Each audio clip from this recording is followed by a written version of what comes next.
Hey, what's going on, you guys? Welcome back to the channel. My name is Magnus, and today we'll be looking at some of the war highlights out of RedThorn's 600th war win. If you're new here, we follow the action of my home clan. If you're enjoying seeing how casuals tackle the game, be sure to subscribe to the channel. Let's get into today's video. In this first attack, we have Agent Paladin, who is coming in with the Titan Smash with the Zap Quakes, clearing out the monolith by the town hall. We've also activated the town hall itself, which the Flame Flinger will be able to take advantage of. Grand Warden paired with the Poison Lizard, clearing out this center compartment, deploying the Ice Golem, the Electro Titans, and the Archer Queen, sending everything into the 12 o'clock compartment. Barbarian King and Witches on the outer flank, working on the funneling to keep these troops deployed inside of the base. Deploying a jump into the core with a Rage, keeping the Titans and Heroes at full HP. We do utilize the Grand Warden's ability here, under a lot of damage from the Scatter, the Eagle Artillery, beams from the Inferno, and that defending Grand Warden. Barbarian King ability will be used here. We will clear out that 3 o'clock compartment. Moving our way further south, Archer Queen and E-Titans putting in some work against these bottom defenses, trying to clear out everything within reach. However, at this point, remember, these defenses are out of reach. Queen has to break through a wall. Royal Champion working on some of these defenses. She's going to cut across, taking care of the defenses in this middle compartment with the air defense and the Inferno Tower. We stun the Inferno with the Diggy. We're going to clear out the Cannon and the Archer Tower. We'll lose the Royal Champion. However, Queen still has ability. We have lost one Titan, maybe, as Agent Paladin is going to overrun the remaining 5 structures here. Ending up on this Expo, we will pop the Queen's ability, and AP will come in with the first 3-star. In this next attack, we have myself coming in with the Super Archer Edrag attack, using a Hound to tank for the balloon. Gonna sneak the blimp right towards the town hall. Invis, Clone, and Rage covering the Super Archers. Getting a partial lure on the clan castle, using the Invis to keep the Super Archers protected. We will clear out that monolith, and we will finally get the town hall to go down, as well as softening up much of that defensive CC.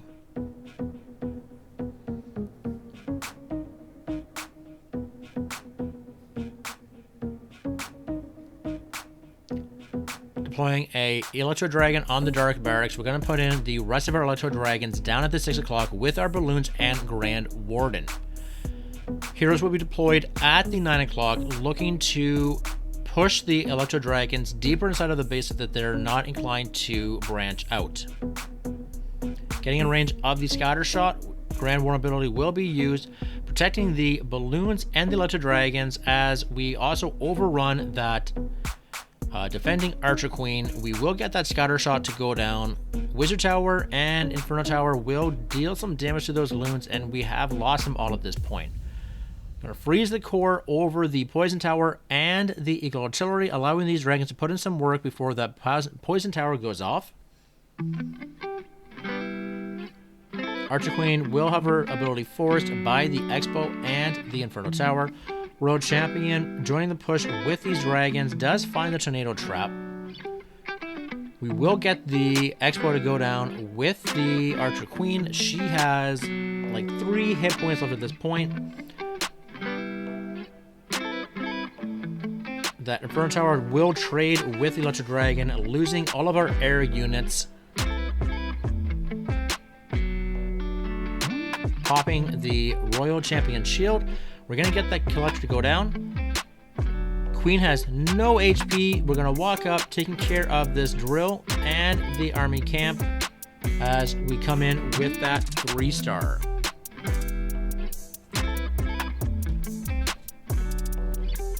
We have Andrew coming in with the Queen Charge Hybrid, with the Queen being deployed at the north corner of the base. Baby Dragon being deployed at the 1 o'clock angle, forcing the Queen towards the Town Hall.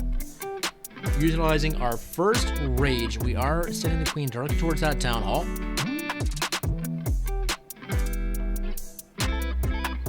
Queen will get the Town Hall cleared and will step in towards the range of the monolith. Preemptive freeze covering the monolith and the sweeper. We will freeze the monolith and the sweeper yet again, preserving our healers and delaying the damage from the monolith against our Archer Queen. We will pop the ability here. We do get through the clan castle with the support of a poison being used. Final rage spell being used here. We will send the Queen in towards the monolith. If this tower does pop off, monolith goes hiding, comes back. Queen will get that deployed to the 9 o'clock corner. We do have the Barbarian King, Grand Warden, the Hybrid, the Siege Barracks, all coming in towards the Infernal Tower compartment with the Scatter Shot and the Wizard Tower. Early heal, protecting our Hybrid as they take on quite a bit of extensive DPS.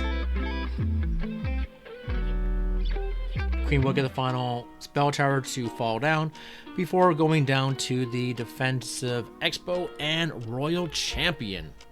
BK ability will be used. We beat through a wall to gain access to the Eagle Artillery.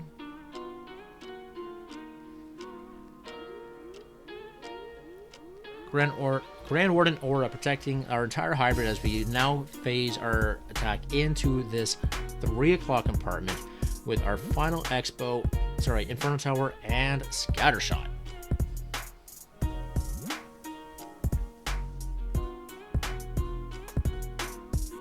Diggy coming in clutch here, stunning the Inferno Tower, saving our Royal Champion from utter demise.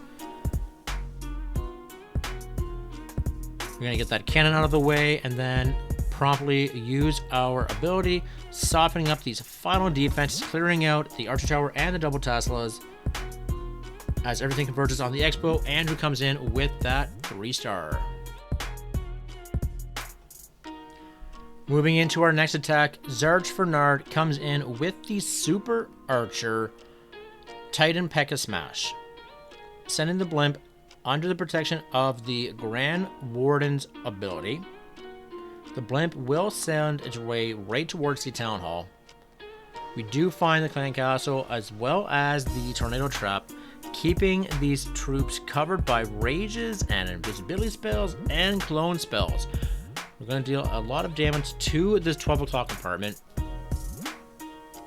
clearing out the Inferno Tower, the Monolith, an Expo.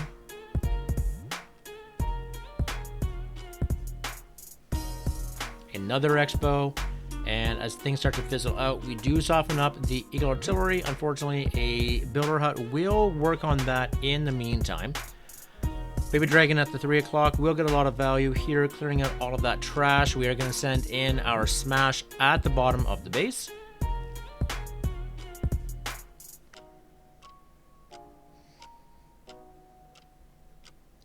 That Baby Dragon at the 7 o'clock, getting a lot of value, also triggering the Poison Spell Tower. Queen's going to go off by herself, sending in a Headhunter to work on the defensive Royal Champion. Also sending in a Wall Breaker so the Queen can gain access to the core. Looking to clear out the Scatter Shot as well as the Battle Builder Hut.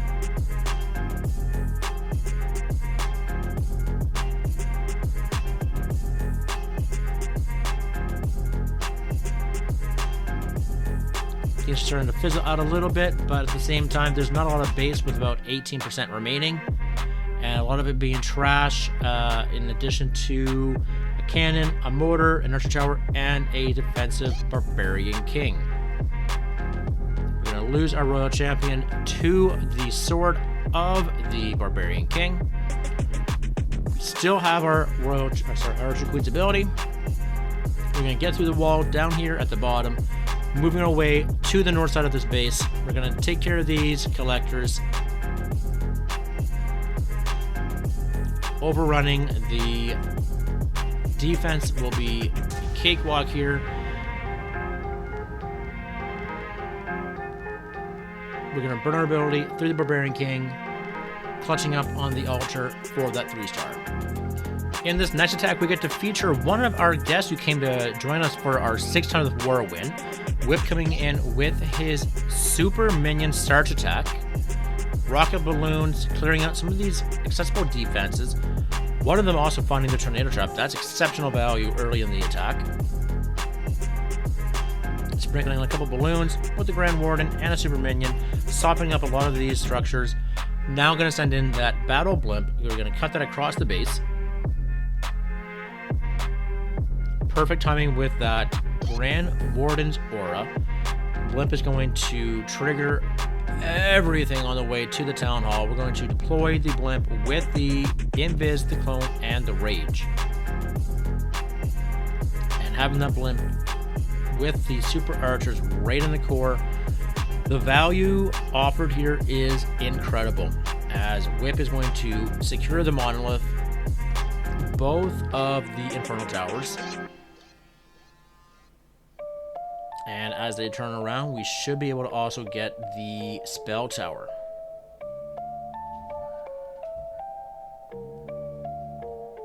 Spell tower will stay up, but that will not be an issue for this attack.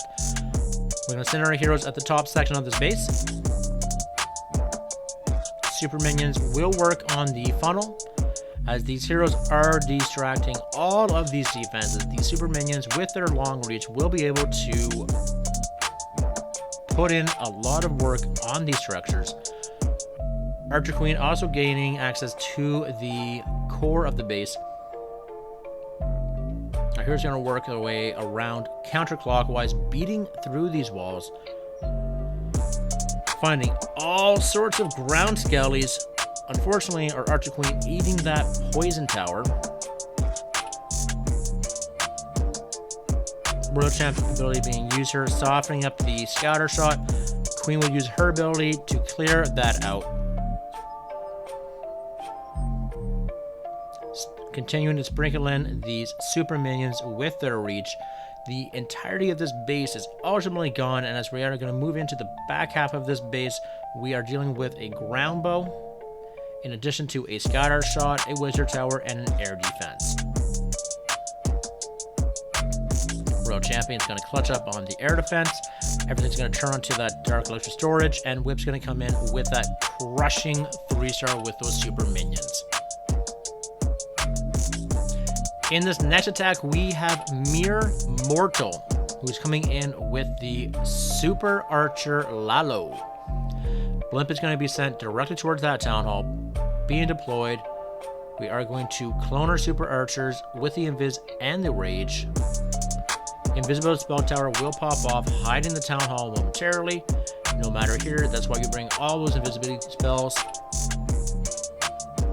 Getting their shots off, we are going to clear out the 9 o'clock apartment. We've also dealt with that town hall. The monolith is about to fall down, and we also drop the expo.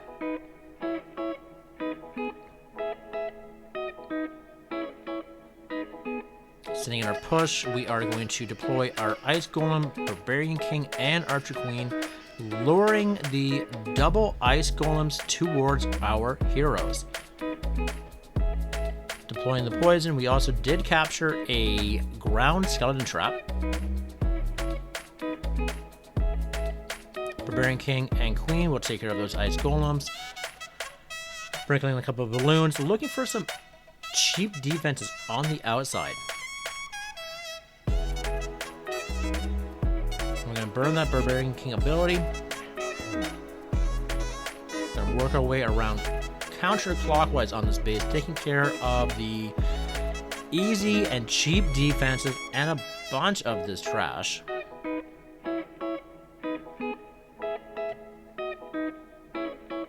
Lalo's now going to come in from the north side of this base, working away around this base, coming in behind those air sweepers. We are sending in our Royal Champion and our Grand Warden as we overrun our first hero in the defensive Archer Queen.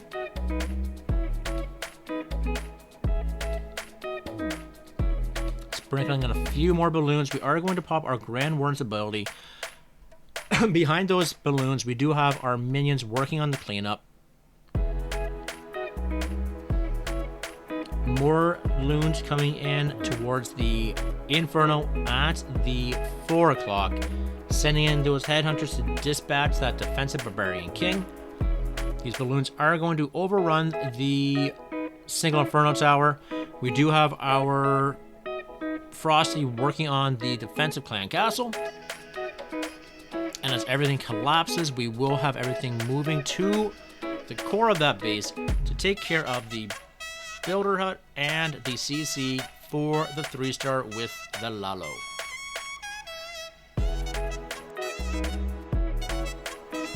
We're going to close out today's video with MagicLotion bringing us in a Super Bowler Smash attack. With the Flame Flinger being deployed at the north corner of this base, the Grand Warden over at the 3 o'clock, we'll take a moment to establish the funnel for the Super Bowlers who will be coming in shortly. Flame Flinger's going to get all the value here, taking care of the Tessa farm over at that 10 o'clock corner.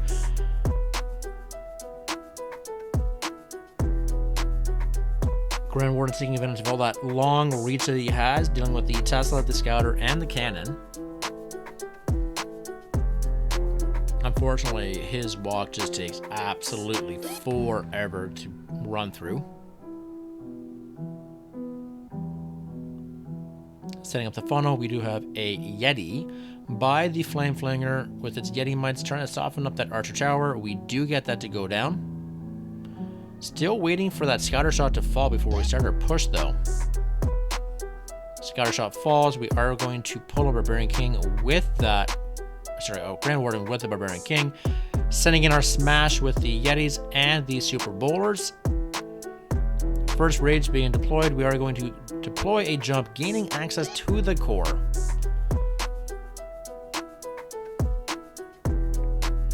Another rage being used, and they back and jump going through that core past the monolith, utilizing that Grand Warden's ability as we run past it in towards an activated town hall.